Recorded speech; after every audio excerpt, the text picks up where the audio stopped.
I'm Braesia, and this is my video for Introduction to Ethics. I recently read Chuck Gallagher's Second Chances, and in my essay I highlighted his principle that every action has a consequence.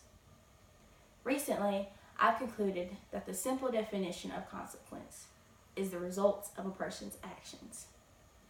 For example, in the book, the author Chuck Gallagher constantly stressed his thought that maybe, as a result of his good actions, the government would let him go and let him off the hook.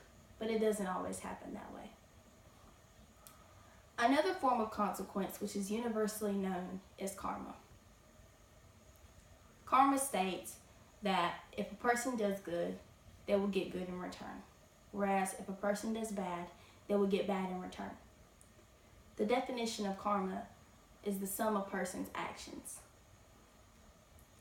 I really like his book because it requires people to stop and critically think about their actions before they do it.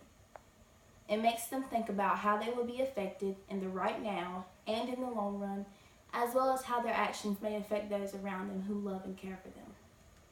This is a lot to ask for today's people.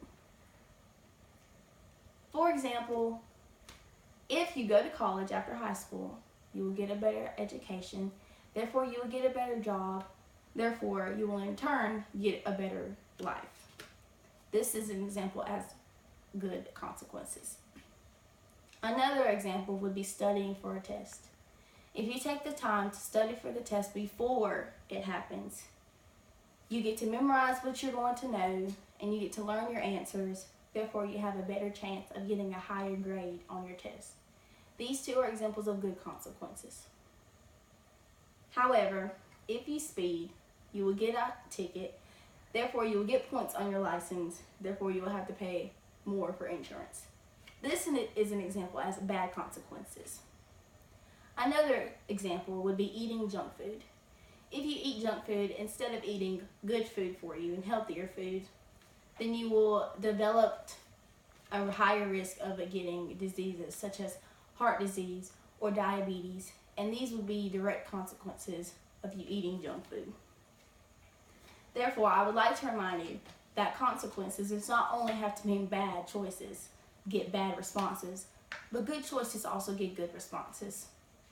So knowing that consequences come after every action is good, because if you do good, you will know that you will get good in return. And if you do bad, you will get bad in return. And that is my point from Chuck Gallagher's Second Chances.